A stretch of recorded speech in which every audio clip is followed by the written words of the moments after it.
Eduardo Bolsonaro is the son of Jair Bolsonaro. He's a Brazilian politician, lawyer, and federal deputy representing Sao Paulo, and he joins me now. So, Eduardo, you and I know each other well. We have watched your country go through great successes during your father's administration. We've seen some of the backsliding under Lula. What's your reaction to these new charges against your father? Yeah, actually, for the American people, it's not hard to imagine because the lawfare that we're facing down there in Brazil is the same lawfare that Trump faced here. I usually say it's the same virus. The difference is that we have less antibodies in Brazil, which make things harder.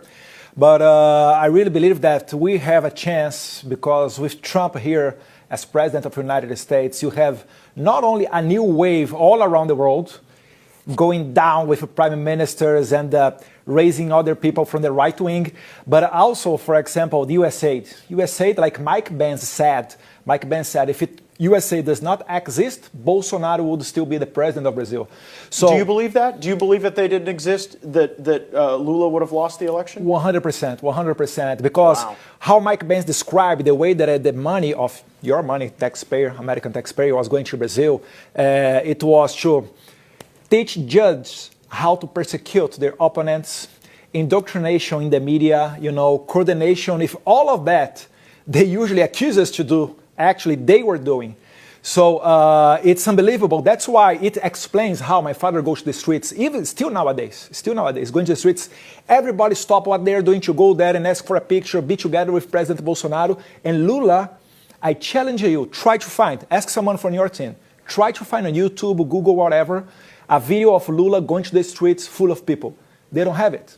How can I explain that? Well, the public polling seems to indicate if the election were held today, your father would defeat Lula. He's more popular, and in the polling we've seen, it'd be about a 5-point swing. Does your father plan to seek the presidency again if he's allowed to?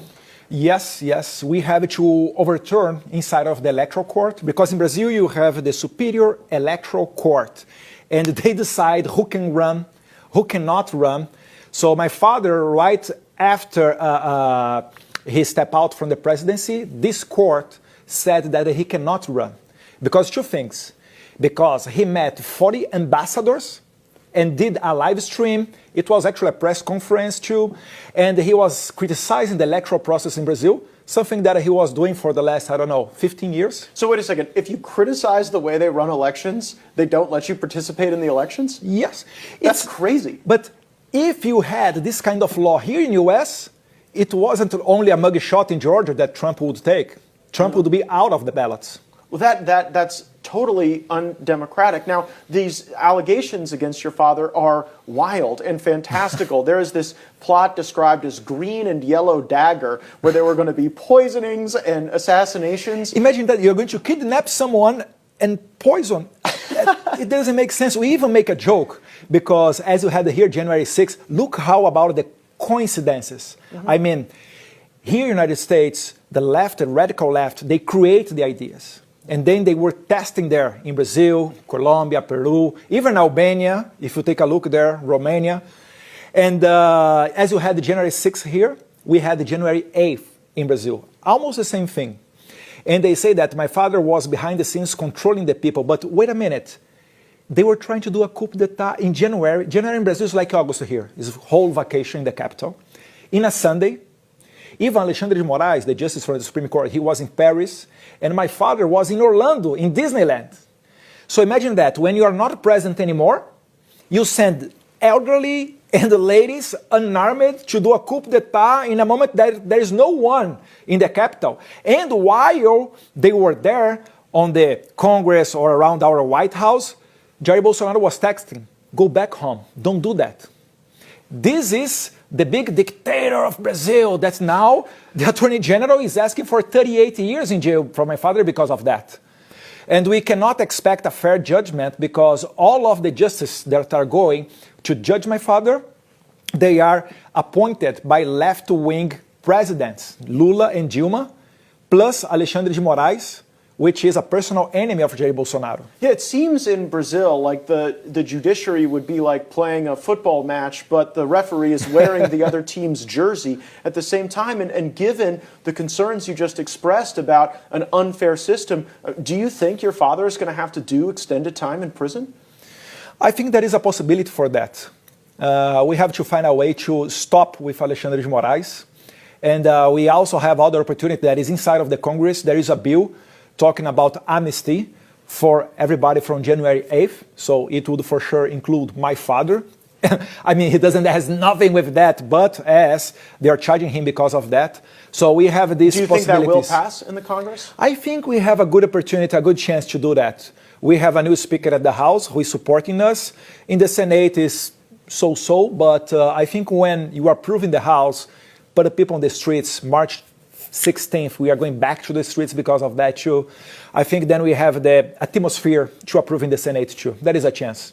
We have heard some commentators suggest that if these courts bar your father from being on the ballot and seeking the presidency, that you would be a very appealing candidate. If that were to happen, do you have plans to run for president of Brazil? Matt, I really think that my father is going to overturn all of that. Sometimes we cannot imagine how. Imagine President Trump in 2021. How was him? Like even outside of social media, all the donors running far away from him and all of that. I remember that because I visited him in his office in New York at that time. I think I saw you at Mar-a-Lago a time or two in calendar year 2021. Yes. And so this is the moment that we are crossing now in Brazil. But after Trump's election, after all of that, after the shot on his ears, people start to compare with the stab that my father suffered from a radical left militant. These so many coincidences makes us have hope that we can also follow the path of the United States and go back with Bolsonaro as president. I think that is really unfair. You do not let him run because he met ambassadors and criticized the electoral process. And the other excuse that they created is because he made a public statement after September 7th, because it's our Independence Day. So we had a military parade, and after that he crossed the street, going to a square where we have, I don't know, almost 1 million people waiting for him. He did a speech. And the court, electoral court, said this was political abuse. Come on. So it's really unfair what is going on in Brazil. And I think God is looking to us. And on 2026, we will be even stronger in the Congress.